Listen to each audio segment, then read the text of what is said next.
Wait, she is not?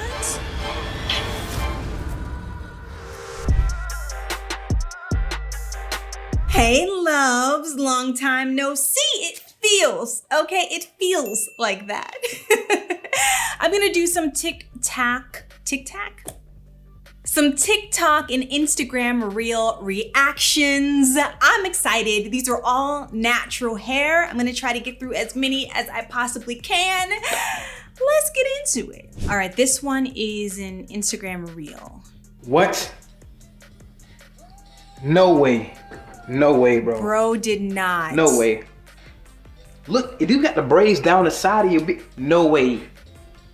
How can you think bro got nerves of steel? What? For real though, hold on. Let me pause this for a second. How do you braid your beard? I mean, like, I can understand, you know, plaits and whatnot, but a full cornrow, and not just the cornrow, like a whole design. That had to hurt. Oh my God. Oh, man got the Bow Wow Omarion braid. I'm talking about you got served on his face. Yeah, man. No way. He said you got served on his face. Y'all, I don't even know how you go in. I guess you just go in and you be like, Yeah, I got an idea. You know what I'm saying? We gonna do cornrows on my head, but we also gonna cornrow my beard.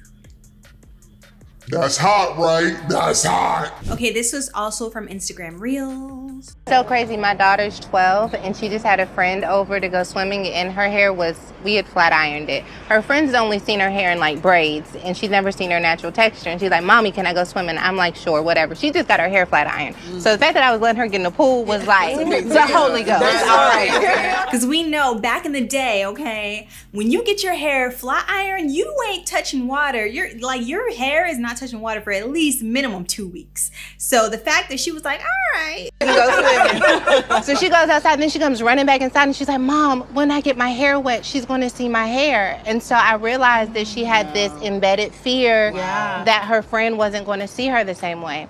So I went outside and I was like, listen, Sunday. Hold on, time out. Pause for a second. Is her daughter's name Sunday? That's actually really cute.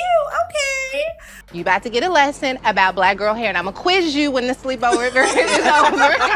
Okay, but our hair does all types of special things. And Kenzie jumps in the pool, of course her hair changes. And the little girl just kept swimming. I think that we are so afraid of showing up as ourselves that we may be discrediting other people's ability, especially for maybe this next generation, to handle our truth. Yeah. And that was such a liberating moment for my daughter because she realized, like, no matter how I show up, I can still have connection and friendship. And so I'm just praying that she like keeps that. That is beautiful. I really do feel like this new generation is way more knowledgeable. I mean, thankfully, the internet and, you know, like, I know that when I'm sharing content in these spaces, I'm sharing it for Black people, but anybody can watch. And it's education for literally everyone. So for someone of a different ethnicity to be genuinely surprised or shocked that your hair went from straight to curly or kinky, that just means that you literally haven't asked questions. It would be, I think, a little odd in the age of natural hair and you know, people really accepting who they are, and not just Black people, to like never come across someone's hair reverting from straight to curly kinky. And I have so much faith in this next generation. I don't care what anybody say. People be ragging on Gen Z and beyond. Me, I think that they are so, like, a good portion of them are just so tired of the BS that the generations before us have done. And even our generation, right? I'm a millennial. Why can't I say this? I can't say it. I'm a millennial, okay? And I feel like what our generation has created in terms of like social media and connecting across the world using the internet, it's such a powerful thing. And I just love, like, and I agree with her. Like, we really don't give other people, especially young children's, credit for like how adaptable, knowledgeable that they are as well. And it's like no big deal unless you make it a big deal. So I just think that's beautiful. The little girls like, okay, we swimming. And that's how it should be. This is a reel as well. Two words that I've heard consistently throughout my life, and more so in the last couple of days, all because of the way I chose to wear my hair to work. Most of the time in its natural state, or even in natural hairstyles. This style in particular, this whole bun situation, you see it? It's what caused quite the stir online. Overwhelmingly, many of you saying the style is professional, while some others saying, hey, not so much. You know, we've seen so many situations where Black people are discriminated against because of the way we choose to wear our hair. You remember that Texas teen who was suspended and banned from attending his own graduation because he wouldn't cut his dreadlocks because apparently they were too long. First of all, she said so much in this. I am just, ooh, I've seen her before, and she tends to go viral for discussing like Black issues, especially when they talk about her hair. And that is the most annoying thing in the world, is like to be self-conscious about how you show up in your workplace simply because of a hairstyle. I could wear my hair curly, straight, braids, whatever. Like, to me personally, it doesn't matter.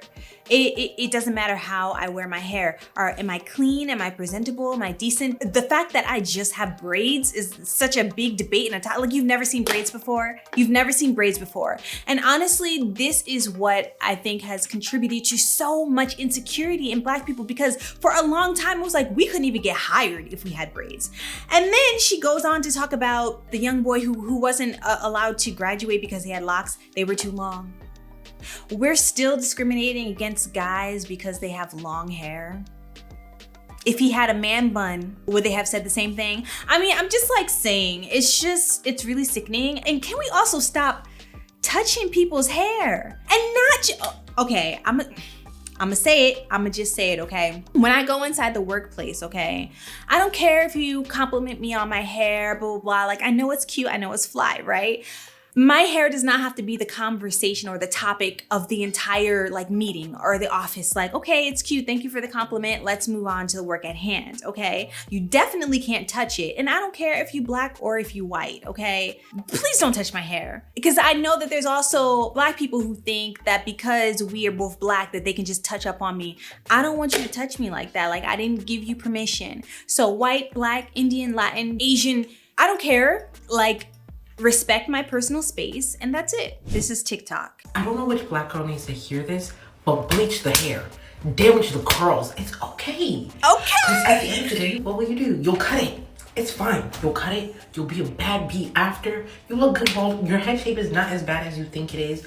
Look, everyone keeps asking me, when you get tired of locks, how are you gonna take it out? I'm gonna shave my head. She's gonna shave it. Why are we so afraid? Okay, I see, look, if you have some kind of goal in mind, like length, blah, blah, blah, right? Okay, cool. We definitely wanna protect our edges. We definitely wanna make sure we're retaining length.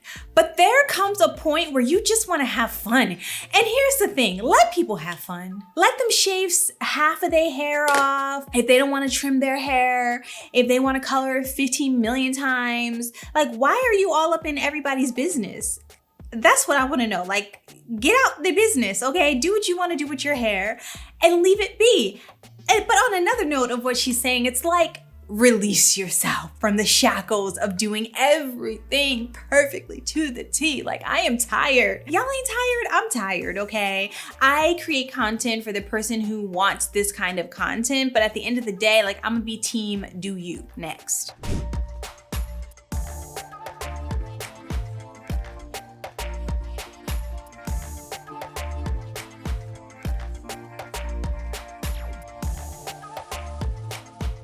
The reason why parting is an extra charge, because it's a process. I don't understand why parting is an extra charge. Like, why am I getting charged? Like, okay, I could see if I come inside the store and I don't want anything else but parting. I've seen people do that. Of course you should charge for it, but it should be a part of the service.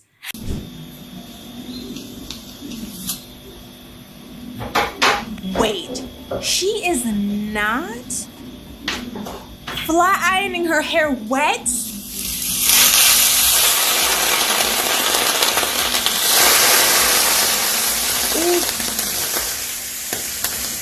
Ooh, baby, this is painful to watch. Her head is about to be mad crispy. Yup, looking a mess. Looking a mess. This is so hard to watch. This is so hard to watch. I think I'm just gonna No, absolutely not. I don't know if this person did this for the views, for the clicks, for the whatever, but it is not worth it. It ain't worth it, sis. It ain't worth it. Okay, if you don't know, you need to find a method of drying your hair before you apply the flat iron to it, because literally it's just gonna sizzle and break off. You're cooking your hair. You're throwing your hair on a hot pan with no protection, and it's getting burnt down to the crisp. This is disturbing, but at the end of the day, it's like, do you, boo? But for real, I don't know. Like, part of me thinks that sometimes some of this stuff is just for the clicks and the views.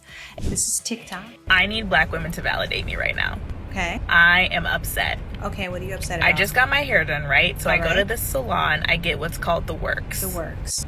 That includes wash, steam, blow dry, flat iron, trim. Okay. The quoted price is $200.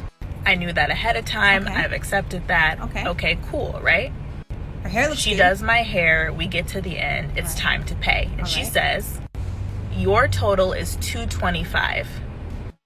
Now I'm thinking $225, like I thought it was $200. So I asked, I was like, did the price increase? And she says, no, there is an extra length and density charge. And because of the density of your hair, you're being charged extra. I didn't show it on my face and I didn't argue with her or contest it. I just paid it. But that pissed me off. White women don't have to deal with this. I don't think white women at white salons are being charged because they have long or dense hair. Yes, they are. So, Yaris, this is like the age-old story, right? I grew up with a cosmetologist. My mother is a licensed professional. She's still performing in salons. She's had her own salon. Typically when I see the length and density charge, it's for chemical treatments or things that are just a little bit more labor intensive. And it definitely applies to Caucasian people as well. I just feel like it hits us harder because especially if your hair is natural, I don't know if her hair is natural, relaxed, whatever. Especially if your hair is natural, I think the intimidation factor of people doing your hair or just the perceived like, oh my God, I got it. Like, you know what I mean? Like you've heard the people hemming and hawing about like doing natural hair or black hair in general. Do I think you should charge for length and density? I would like to say no. However, seeing it from the other side, I can understand. What I don't like is that like when it gets to like curl textures, right? Because you have 4C hair, I'm gonna charge you more. I could have dense type 2 hair or dense type 4 hair. It's the same, it's dense. If it's dense, if it's long, okay. But when it gets down to sort of like these micro levels of like, well, I don't do 4C hair because da-da-da-da, it's like discrimination. I don't know, I'm gonna need you guys' help on this. Should you be charged for length and density from the point of view of using more product, like for chemical treatments? For example, when perms are really big in the 90s, women would come with hair down to their butt and they want highlights or they want full color, and you do have to use more product. And it does take longer and it does take away from you servicing other people, right? That is probably the same logic that people have with like dense hair or like type 4 hair. But I still think it's discriminatory. Like I can't control that. And honestly, her hair in particular is not even that long. It's short, it's shoulder length. She looks like she has dense hair because even while it's straight, it looks dense, but like, I don't know. I need you guys to chime in. Professionals, non-professionals, maybe you guys can give us some insight. What I think should have happened is if you are going to charge a fee for length and density, she should have said it up front. Like charge what you charge, but say it up front so that you give that person the option to leave and you don't surprise them with the bill. That's my answer, okay? That's my answer. Say it up front. If I'm expecting it to be $200, don't hit me with the extra 25 and I'm supposed to be okay with it. Like what if she didn't have the extra 25? You know what I mean? Like give that person the opportunity to leave and turn you down or put that on your website. Like she didn't have any idea. That's how I feel about it. End of story. I'm gonna have to stop there. This was a deeper session than I thought. I didn't think it was gonna be so serious, but comment down your thoughts below. Do you agree with me? Do you disagree with me? It's okay if you disagree. It's okay if you don't like this video. It's totally fine, okay? Just leave your feedback about these videos down below. I need to do my hair. It's time. It is so time for me to do something with this hair. I'm gonna see you on another video. I'm gonna do something with this hair, all right? I'll see y'all later. Bye, love you. Mwah.